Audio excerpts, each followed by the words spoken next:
Hola familia, excelente domingo. Espero te la estés pasando muy bien. Estamos en el mes patrio y estamos muy cerca de celebrar también las fiestas patrias, por lo que es una oportunidad muy interesante para poder reflexionar un poco sobre nuestro país y sobre la relación que tenemos con Dios al ser mexicanos. Es por eso que al día de hoy hemos titulado la reflexión Viva México y tiene mucho que ver con la reflexión del Dios hacia el Dios de los mexicanos, cómo desde nuestra cultura y desde nuestra perspectiva podemos interpretar a Dios. Familia, yo espero que este momento sea un momento de reflexión para ti, un momento en el que podamos poner nuestro corazón delante de Dios y buscar como en cada momento ser cada día mejores personas. Oramos y después de eso te invito a escuchar estas alabanzas, preparar tu corazón, reflexionar y tener una semana y un mes lleno de bendiciones. Padre, muchas gracias por este día. Gracias por la oportunidad de estar juntos, por la oportunidad de compartir este momento. Gracias, Señor, porque tú estás en medio de nosotros. Y gracias, Padre, porque tú, Señor, harás que nuestros corazones sigan caminando hacia ti, sigan reflexionando y que en ese proceso sigamos cambiando para ser mejores personas. Gracias por nuestro país. Gracias, Señor, por la tierra que nos has dado. En el nombre de Jesús. Amén. Este es el tiempo de levantarnos. Dios nos está llamando a la cosecha gloriosa de estos últimos tiempos para que tú y yo seamos parte vital en su obra en esta generación. ¿Por qué no cantas conmigo este canto y declaras que la tierra será llena de su gloria? Alza tus ojos y mira, la cosecha está lista, el tiempo ha llegado, la mies está madura. Esfuérzate y sé valiente, levántate y predica.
llena de la gloria del Señor. Hola familia, nuevamente un gusto saludarte. Hoy vamos a hablar sobre el Dios de los mexicanos y esto tiene mucho que ver con el contexto en el que nosotros interpretamos a Dios. Y es que, mira bien, no quiere decir que Dios tenga que cambiar o Dios sea un Dios diferente en cada lugar, como de repente la cultura cananea lo podría ver, en donde para cada región y para cada situación había un Dios diferente. Más bien tiene que ver con una multifaceta de Dios, muchas formas de manifestarse del mismo Dios, y más aún con las múltiples formas de interpretar a Dios desde las diferentes perspectivas. Eso quiere decir que nosotros nos encontramos en contextos diferentes, en situaciones diferentes, y por lo tanto atribuimos valores diferentes a la misma persona. Cuando nos encontramos en un momento, por ejemplo, triste, y de repente llega alguien y nos escucha, decimos, qué persona tan comprensiva. Pero puede ser que en la misma persona, bajo otras circunstancias, nosotros digamos, qué persona tan enojona, o qué persona tan ruda, qué persona tan rígida, y nuestra perspectiva tienda a variar un poco hacia la primera, ¿no? ¿Esto por qué lo menciono? Porque justamente partiendo de esa misma forma de ver la vida, es como nosotros interpretamos a Dios. Nosotros tenemos un contexto de Dios por dos razones, o por cómo hemos leído de Dios,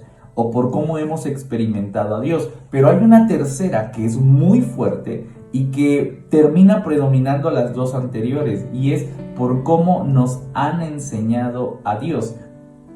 ¿Qué nos han dicho de Dios? No sé si te ha pasado, pero de repente, yo sé que quizá todos tratamos de ir en contra de esta situación, pero nos influye.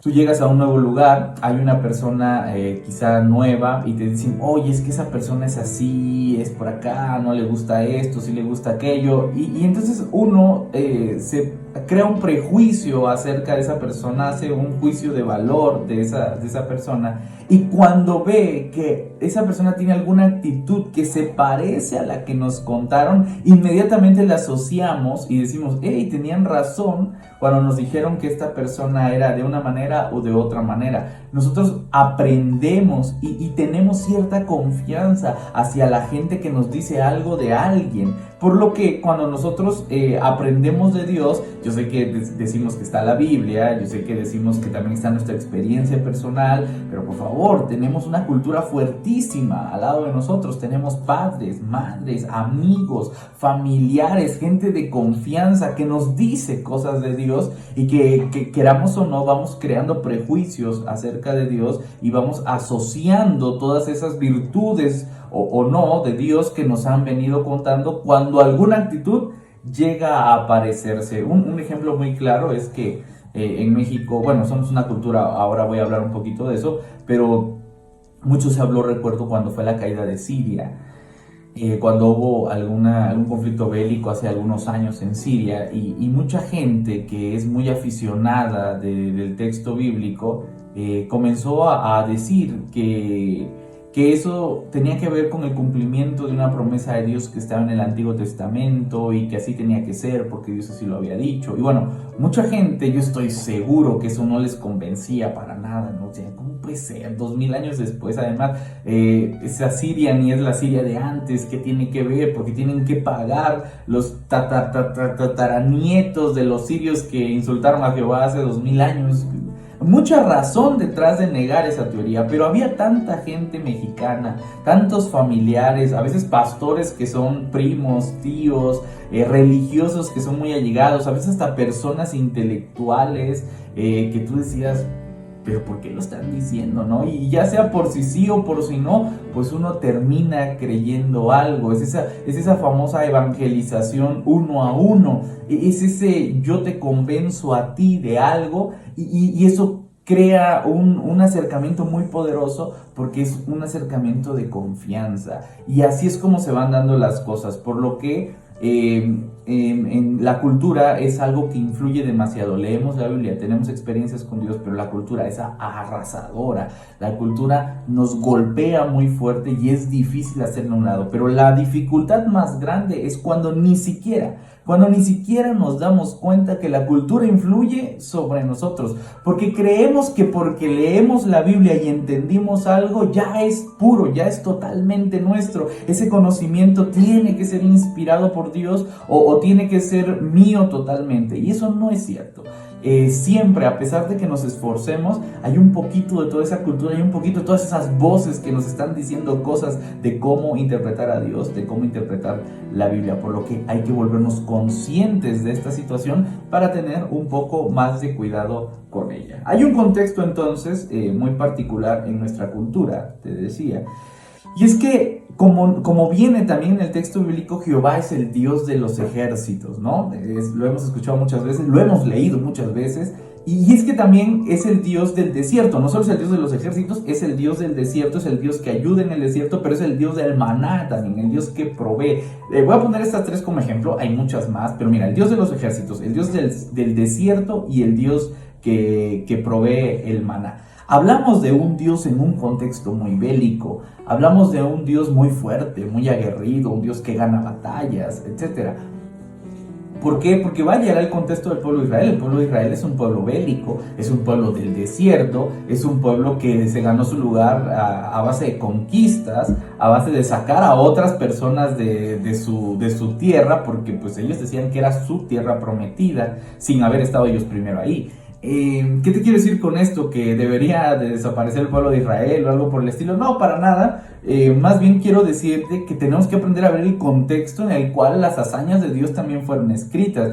Porque que Dios le dé una tierra al pueblo de Israel hace 2000 años en un contexto en donde eso era válido, no quiere decir que eso tenga que ser válido ahora. Vaya, llevamos 2000 años de civilización posterior al pueblo judío. El pueblo judío no era el tope ni era lo máximo en la civilización, era un pueblo apenas primitivo, avanzando y creciendo desde su contexto. Nosotros llevamos 2000 años de civilización de ventaja, por lo que es imposible ver a nuestra gente hablar de esa manera o creer de esa manera. Por supuesto que hoy no podríamos pensar en un Dios bélico, en un Dios que gana batallas, en un Dios que le quita a otras personas su tierra para dárnoslas a nosotros. Tendríamos que estar pensando en un Dios del diálogo, en un Dios de la negociación, en un Dios de acuerdos, en un Dios que nos enseñara a poder vivir ambas personas en una misma tierra, en un mismo planeta, en una misma casa. Son momentos diferentes y no quiero adentrarme mucho en esta teología, pero sí quiero decirte que a veces consumimos mucho mundo bélico del Antiguo Testamento porque así era el pueblo judío y así no es México. Entre otras cosas, hay muchas cosas buenas que también consumimos y de las cuales también hemos aprendido. Pero México es un contexto diferente. O sea, en México vemos a Dios como el Dios de los migrantes, ¿no? El Dios de los que siempre son extranjeros, los que dejan su tierra para que su familia pueda vivir. Ese es el Dios de nuestra realidad. Vaya, no es el Dios que va y conquista otra tierra. Los mexicanos no vamos a conquistar Estados Unidos. O sea, los mexicanos salen de México, dejan su tierra y se vuelven extranjeros para vivir en otras tierras y traerle comida a su familia. Es una perspectiva totalmente distinta. También tenemos el Dios de las cosechas. Es ese Dios de los campesinos que año tras año están esperanzados en que la tierra dé y que han venido viendo cómo la tierra deja de dar como daba antes, la semilla y los frutos. ¿Qué está sucediendo ahí? ¿Dios ha perdido su fuerza acaso? ¿O hay otras cosas que tenemos que considerar y no solamente a Dios? Dejo la pregunta sobre la mesa. Hay otro concepto bien interesante que es el Dios de las ciudades. O sea, en México de las ciudades es diferente a los Méxicos rurales que también tenemos, porque me encanta este Dios, cómo se mostró, cómo lo interpretamos en México y que difícilmente se ha interpretado en otros países, que es el Dios de los escombros.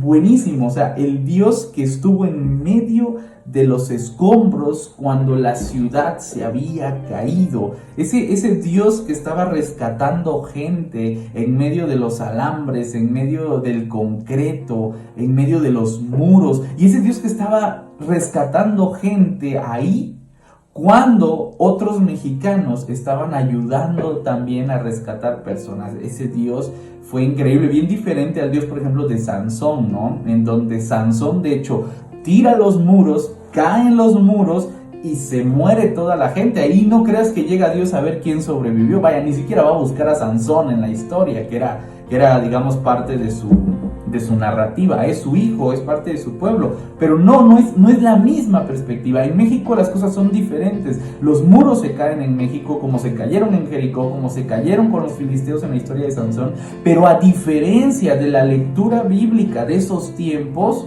en México, nosotros los mexicanos estamos debajo de los escombros y Dios no va a tirar los muros, al contrario, va a rescatar a gente que quedó debajo de los muros. Una perspectiva que cambia bastante la narrativa bíblica y que nosotros mismos vamos viendo cómo Dios va obrando aquí con nosotros.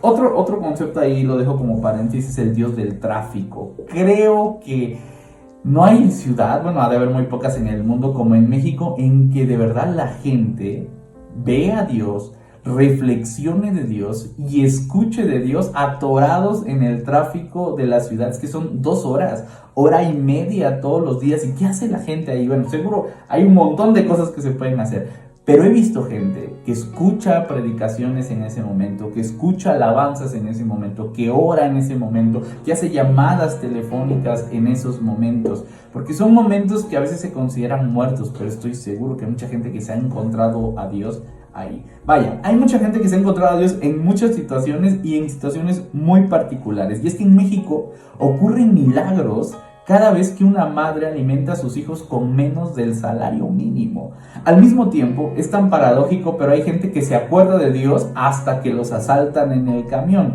Somos un país muy religioso, pero somos un país poco ético. Y esta es la primera conclusión a la que quiero llegar. Somos un país que cree mucho. Está lleno de santos, está lleno de religiones, está lleno de personas que van a la iglesia los domingos, está lleno de protestantes, está lleno de católicos. Vaya, somos un país que cree mucho, somos el típico país que en la parte de atrás pega su calcomanía que dice Cristo vive, su pececito de Jesús, pero al mismo tiempo es el coche que se está pasando los altos, es el coche que está cerrando al coche de enfrente, es el coche que está dando mordidas a los de tránsito. Entonces somos un país muy religioso, pero poco ético, que cree mucho en Dios, pero que difícilmente consume y hace propio todos esos valores que podemos aprender de Dios. Voy con una segunda conclusión. Somos un país con mucho apego familiar, pero muy egoístas. Chécate esta situación, esta paradoja cultural religiosa de nuestro país. En México, el concepto de madre es un concepto valioso, ¿no? Tú puedes hacer lo que quieras, pero en el momento en el que te metes con la mamá de una persona, van a haber serios problemas. México tiene familias muy unidas, muy muéganos, familias que pueden estar todos los domingos comiendo juntos, todos los domingos visitándose, hablando por teléfono, estando como bolita. Y eso es bien bonito. O sea, somos un país, a diferencia de muchos otros, súper unidos. Somos un país en donde en una misma casa pueden vivir 3 generaciones diferentes, todos en el mismo lugar. Eso es algo bonito. O sea, México de verdad que dentro de su cultura tiene ese apego familiar, esa protección a veces inconsciente de la misma familia, pero que nos cuidamos entre todos. Pero al mismo tiempo es bien curioso porque a pesar de haber generado durante tantos años ese apego familiar, esa responsabilidad con mi hermano, esa responsabilidad con mi madre, a pesar de haber generado eso, somos un país egoísta. Al final, en las cifras macro nos damos cuenta que en México un 1% de la población tiene más riqueza que el otro restante de la población. Somos un país en donde hay gente muy rica y somos un país en donde hay gente muy pobre. Somos un país sin equidad, sin igualdad, y eso complica la situación y lo vuelve paradójico. Tenemos valores tan grandes que al mismo tiempo se convierten en antivalores que llevan a nuestra cultura a una diferenciación terrible. Somos un país muy rico y somos un país muy pobre. Somos un país muy trabajador, pero somos un país poco visionario. Uy, esa también está buena, porque ¿quién en el mundo va a decir que un mexicano no trabaja? Por favor, o sea, México trabaja y trabaja muchísimo. O sea, no es cierto No es cierto que la persona que más trabaja es la persona que más tiene. De hecho, en México hay gente que trabaja muchísimo, que trabaja de 7 de la mañana a 11 de la noche y gana muchísimo menos que una persona que trabaja de 9 de la mañana a 12 del día. ¿Por qué suceden esas cosas? Porque somos muy trabajadores, pero poco visionarios. En nuestra cultura no tiene esa visión de administrar el tiempo, tiene más bien esa visión de gastar el tiempo, de consumir el tiempo, de hacer algo con el tiempo, pero no de organizarlo de tal manera que ese gasto sea eficiente. Es por eso que en México hay líderes, por supuesto que hay líderes empresariales de muchas áreas, pero no es la mayoría, es muy poca la gente que sobresale en esos ámbitos y porcentualmente al ver a la gran población ese porcentaje es poco, ¿no? Y eso va a dar luz a lo que decíamos antes, ¿no? Hay mucha gente muy pobre y poca gente rica, pero la hay, o sea, tampoco quiere decir que nos haga falta o que no tengamos o que no exista. La hay, pero no es la mayoría. Somos un país muy trabajador, pero un país muy poco visionario. Somos un país con enormes potenciales y al mismo tiempo somos un país tercermundista. El típico sí podemos, sabemos que tenemos el potencial para lograrlo, sabemos que lo tenemos todo, pero no lo hacemos. El país que nació en medio de la gloria y que al mismo tiempo la consume y la desecha porque siempre lo ha tenido todo. Entonces, creo que estas frases, las voy a repetir, nos pueden ayudar a reflexionar un poquito y al final responder a la pregunta, ¿qué tiene que ver todo esto con Dios? Mira, somos un país muy religioso, pero poco ético. Somos un país con mucho apego familiar, pero egoísta. Somos un país muy rico y muy pobre. Somos un país con enorme potencial y al mismo tiempo somos tercermundistas. Somos un país muy trabajador y poco visionario. ¿Qué tiene que ver todo esto con Dios? Mucha de nuestra cultura proviene de la religión. Y la religión se construye alrededor del Dios en el que nosotros creemos. Esto se va a convertir en un círculo vicioso en donde la religión alimenta la cultura y luego la cultura retroalimenta a nuestra religión para reinterpretarla y entonces hacer una religión a partir de nuestra cultura. Y eso se va retroalimentando a través de los años. Creemos en Dios, en un Dios maternalista y apegado. Mira, esto es lo que creemos de Dios. Y entonces eso es lo que hacemos en la cultura. Pero de repente pasa que eso es lo que hacemos tanto en la cultura, lo alimentamos, lo reinterpretamos, lo vivimos, que ahora, como vemos a través de nuestra cultura, reinterpretamos y creemos en Dios. Mira, creemos en un Dios maternalista y apegado. ¿Por qué creemos en un Dios maternalista y apegado? Porque en nuestra cultura es maternalista y es apegada. O sea, creemos que Dios nos necesita y por lo tanto nos sobreprotege, porque de alguna manera creemos que nuestra madre nos necesita y por eso nos sobreprotege. ¿Cuántas madres en México no son sobreprotectoras? Ha sido un problema psicológico en nuestra cultura mexicana. De hecho, el maternalismo, el apego y la sobreprotección que se ha dado. No creas que somos los primeros en hacerlo, ni los primeros en criticarlo y en verlo. Es una situación psicosocial en México que lleva años trabajándose. Entonces, inconscientemente, como nosotros nos criamos con esa cultura de apego, de sobreprotección, de repente llegamos a ver en Dios ese maternalismo y decimos, si Dios es ese padre, entonces, porque tampoco le decimos madre, es un poquito paradójico, y ya veremos luego también hay una situación ahí machista, pero vemos en él ese maternalismo y creemos que Dios entonces está para sobreprotegernos. No, Dios no puede dejar que algo malo nos suceda. Claro que puede dejar que algo malo nos suceda. ¿Por qué crees que no? Porque nuestra madre nos prometió que nada malo nos iba a suceder y que nos iba a cuidar con su vida, y efectivamente que lo ha hecho, ¿no? Cuando te reportan en la escuela y sabes que tú tienes la culpa, de repente llega mamá a defenderte y a decirte, mi hijo no es así.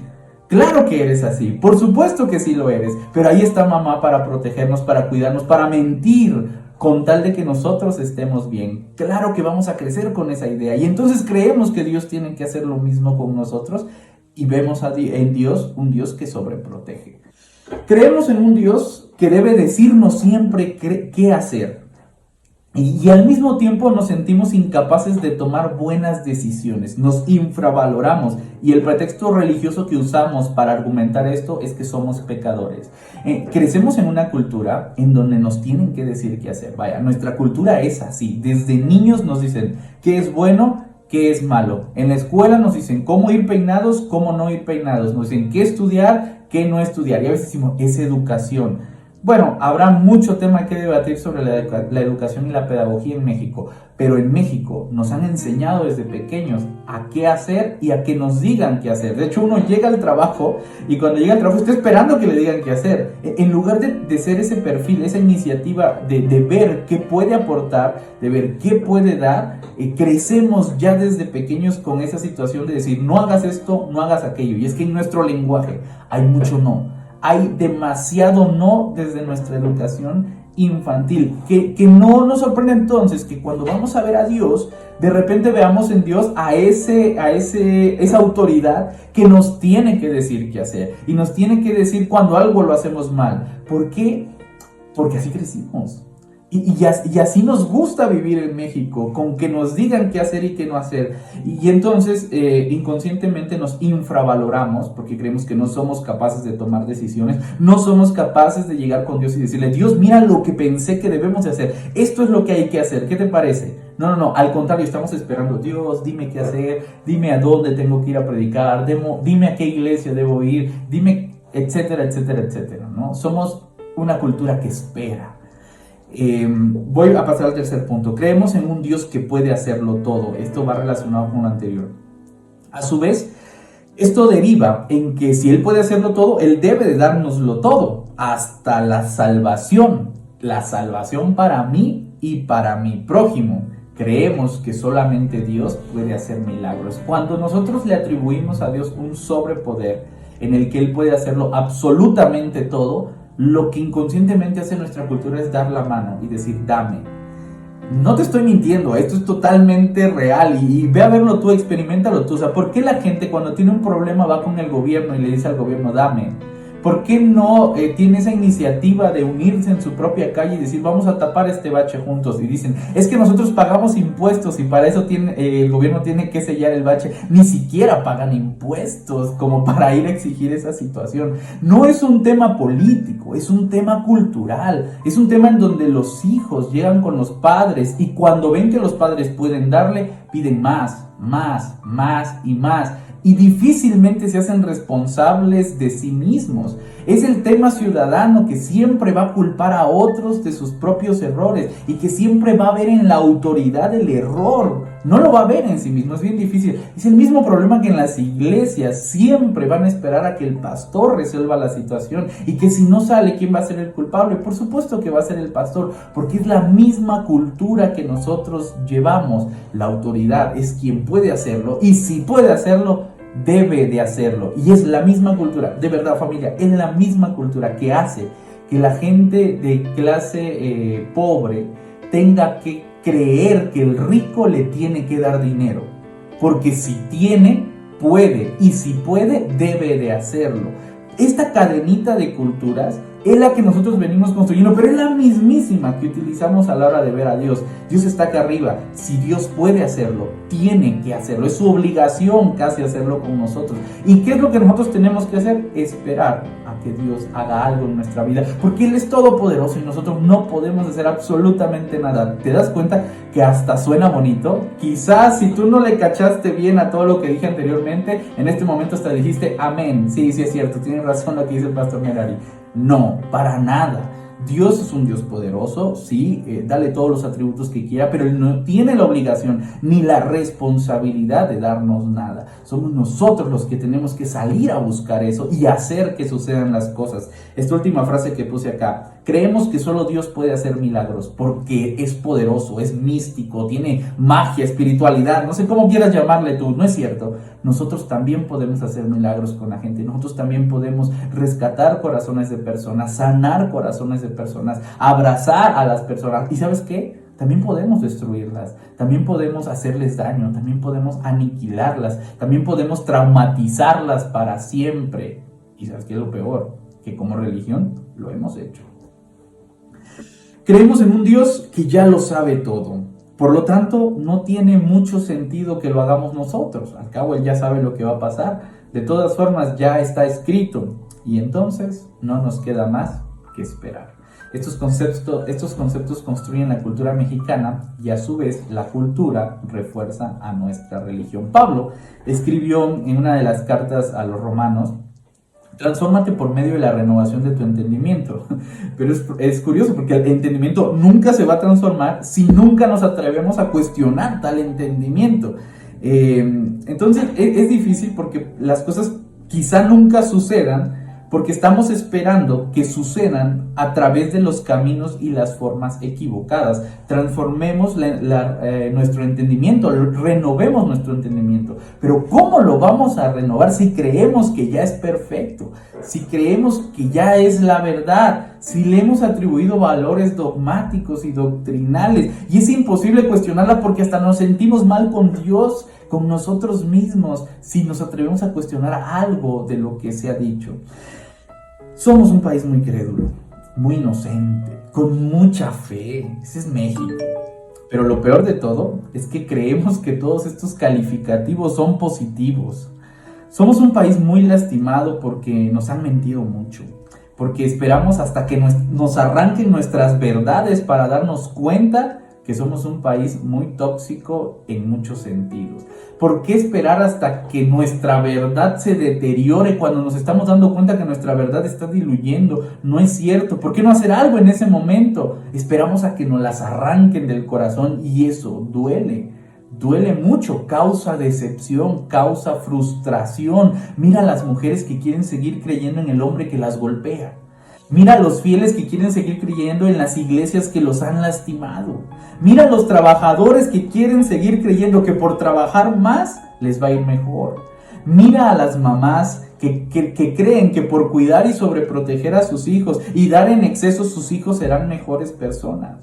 Mira a los señores jurando y creyendo que será la última vez que se emborrachan, que fuman, que se drogan y se creen su propia mentira pensando que es la última vez. Sí.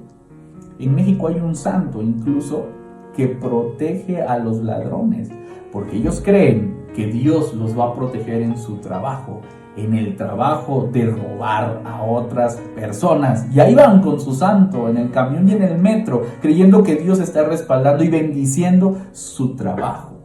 Ese es México, un país muy crédulo, un país muy inocente, un país lleno de fe.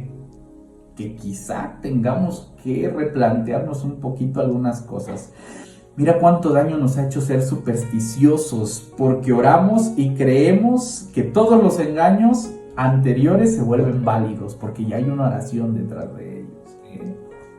¡Viva México, familia! Al final de cuentas, que viva México. Pero que viva esa parte de México que ya no quiere ser igual, que está dispuesto a poner límites, que está dispuesto a no creérselo todo. Me gusta Gedeón porque creo que nos hace falta su valor, o sea, más que esa fe de la que siempre hablamos y que idealizamos, creo que nos hace falta el valor de Gedeón, pero el valor de cuestionar las cosas, el valor de pedir pruebas, el valor de ver si lo que nos dicen es cierto, porque no podemos ir por la vida creyéndole a toda persona que nos habla de algo que nunca hemos visto y que nunca hemos experimentado. Y sí, me refiero a la religión, me refiero a los pastores, me refiero a los líderes religiosos, me refiero a nuestra madre y a nuestro padre que nos dicen cosas de Dios y que quizá no son las mejores, y nos falta el valor de Gedeón para decir: hey, espérate tantito, demuéstramelo, déjame ver si lo que dices es cierto, quiero que suceda, porque si no es cierto no tengo ninguna responsabilidad para seguirte, para creer lo mismo que tú crees, no la tengo. Nos hace falta más que fe, nos hace falta valor para cuestionar, valor para no creer, valor para preguntar, ese valor que Gedeón tuvo para enfrentar a Dios y decirle: hasta que tú no me demuestres esto y esto, yo no voy a ir. Que viva ese México que ve en Dios una inspiración para ser mejores personas y no un Dios que lo hace todo por nosotros, que lo escribe todo, que lo sabe todo. Que viva ese México que hace milagros. Como cuando nos unimos, te decía hace un momento, a remover escombros, a juntar latas de atún, a construir casas a esas personas que lo habían perdido todo. Esa gente demostraba a Dios. Que viva ese México consciente, que por voluntad se resguardó en casas y se vacunó. Y no ese México ignorante que enviaba a la gente a las iglesias y que juzgaba a los que no iban a las iglesias de tener poca fe. Quizá nos hace falta tener menos fe y un poco más de razón. Que viva México, pero que viva ese México que cree que ahí está Dios para inspirarnos a salir de la pobreza, a promover la educación y la equidad para hacer que sucedan milagros en las calles. Que viva ese México que se inspira en Dios para cuestionar al mismo Dios cuando nos pide únicamente adorarle, o cuestionar siquiera, ¿será Dios quien nos los está pidiendo? Que viva México, nuestro Edén, nuestra parroquia, nuestra tierra, nuestra gastronomía, nuestra cultura y lo mejor de nuestra bondad y de nuestra alegría. Y que muera esa religiosidad que divide familias, esa religiosidad que nos mantiene ignorantes, esa religiosidad que nos hace creer que Dios solo está en las iglesias y en un culto dominical. Que muera esa religiosidad que promueve el machismo, que muera por dos esa religiosidad que promueve el machismo, que muera esa religiosidad que cree que no tenemos nada que ver con la política, porque solo Dios pone y quita a los presidentes, caray. Que muera esa religiosidad que sigue promoviendo esa diferenciación y esa violencia entre las personas. Que muera esa religiosidad que tiene todas las respuestas y todas las verdades. Pero definitivamente tiene que desaparecer esa religiosidad violenta, esa religiosidad primitiva con formas bélicas para resolver diferencias, esa religiosidad que nos heredó el judaísmo primitivo y antiguo. Tiene que desaparecer. Hay muchas cosas bonitas en México. Y en la religión, por supuesto que también las hay. Y hay cosas horribles en ambas, esa es la verdad. Pero no podemos desechar todo y de un día a otro tirarlo a la basura. Que viva México, pero que viva esa parte de México que tiene ganas de cambiar.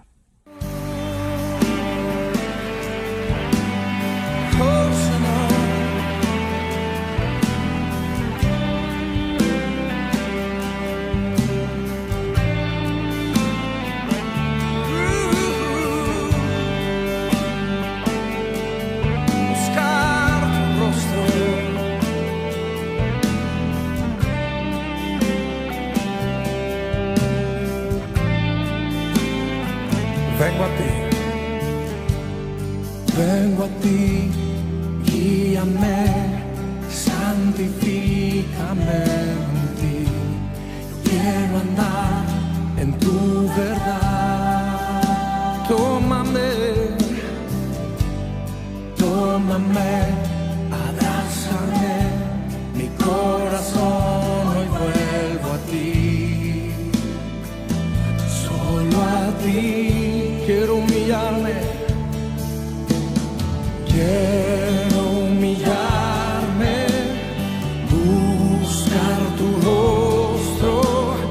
Hoy me arrepiento delante de ti. Vengo a invocarte, inclina tu oído, escucha y perdona mi rebelión.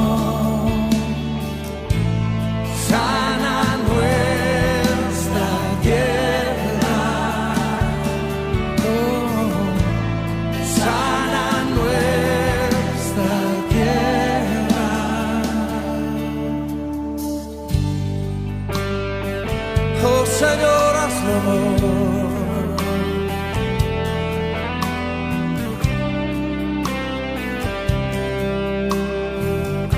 Cántelo una vez más conmigo. Vengo a ti, guíame, santifícame en ti. Yo quiero andar en tu verdad.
quiero pedir que levante usted una fuerte voz y empiece a clamar y decirle: Señor, escúchanos, perdónanos, perdona nuestro orgullo, perdona los pecados de tu iglesia. Desciende, Señor, toca la tierra, perdona nuestros pecados, sana nuestra tierra, Señor. Oh Dios, sánanos, Señor. Clamamos a ti, Señor, por sanidad. Te necesitamos. Oh, oh. Quiero humillarme. Quiero buscar tu rostro. Hoy me arrepiento. Hoy me arrepiento. Delante de ti vengo a invocarte. Inclina tu oído. Escucha y perdona mi rebelión. Sana, sana nuestra tierra, Señor. Sana nuestra tierra. Oh, clámale fuerte. Sana nuestra tierra. Sánanos, Señor. Sana nuestra tierra. Que nos oigan hasta el cielo. Sana nuestra tierra. Oh, Señor. Sana nuestra tierra. Sí, por favor. Sana nuestra tierra con tu amor. Ten misericordia, Señor. Ten misericordia. Misericordia sobre tu pueblo.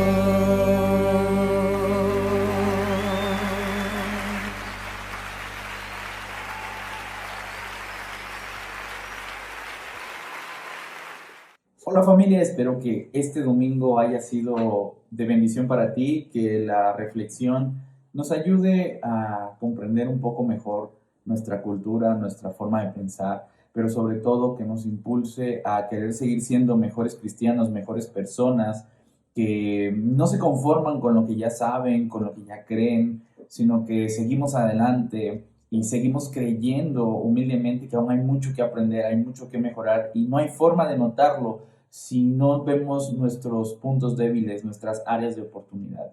Familia, te mando un fuertísimo abrazo, que Dios te bendiga mucho, que Dios bendiga a nuestro país, que Dios bendiga a nuestros gobernantes. Oramos y damos la bendición unos a otros. Que el Señor te bendiga y te guarde, que el Señor haga resplandecer su rostro sobre ti, que el Señor tenga de ti misericordia y ponga en ti paz. Amén.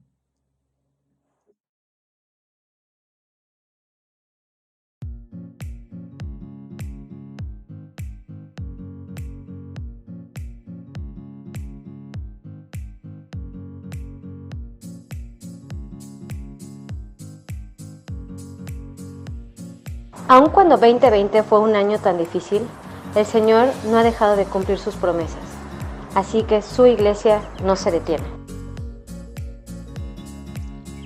Aunque no estamos juntos, gracias a tu participación, su iglesia no se detiene.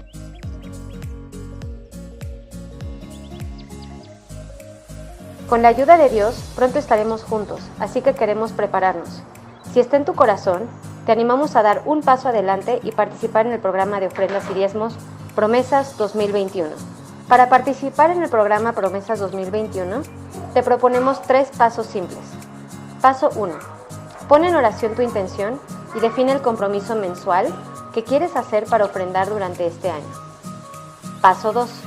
Haz llegar tu promesa mensual por WhatsApp o llamada a Margarita García, Abril González o Eric Mendoza. Sus números de teléfono aparecen aquí en esta diapositiva. es importante comentarte que todas las promesas y su seguimiento serán administradas de forma confidencial por la Comisión de Finanzas. En este sentido, solo reportaremos las promesas y recaudación de forma agregada y no por persona. Paso 3. Cumple tu promesa, ya sea de ofrenda o diezmo, de forma mensual. Si a lo largo del programa quieres hacer alguna modificación a tu promesa, es muy simple, solo comunícate nuevamente con un miembro de la comisión y haremos la modificación. Ponemos a tu disposición 4 métodos para poder ofrendar. En línea, por transferencia bancaria, depósito en banco, Oxxo, 7-Eleven o algún otro tipo de depósito. Te pedimos que cuando lo hagas, incluyas tu nombre al realizar la transferencia para poder identificar de quién es la promesa. De manera mensual, te estaremos enviando una confirmación de recepción del depósito para que tengas la tranquilidad de que el dinero llegó correctamente. En la iglesia cada domingo. En este caso, te pedimos tomar un sobre y un formato Promesas 2021.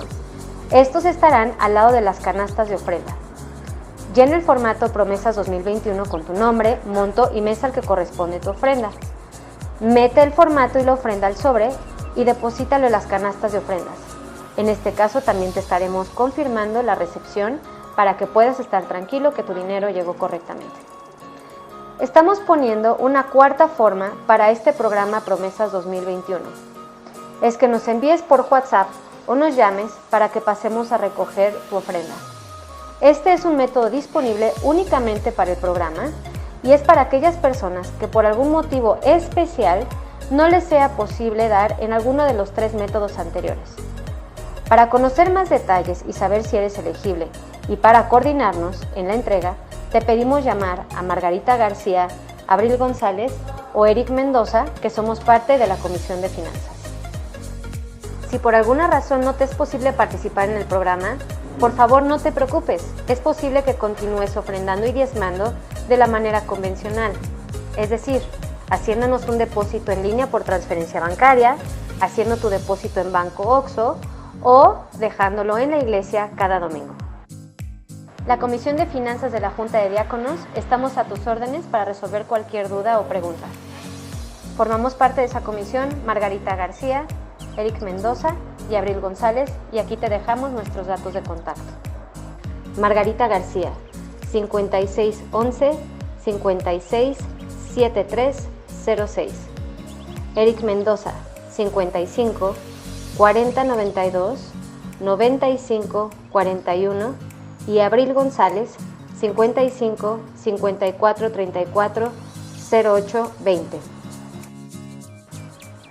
También dejamos a tu disposición la cuenta bancaria.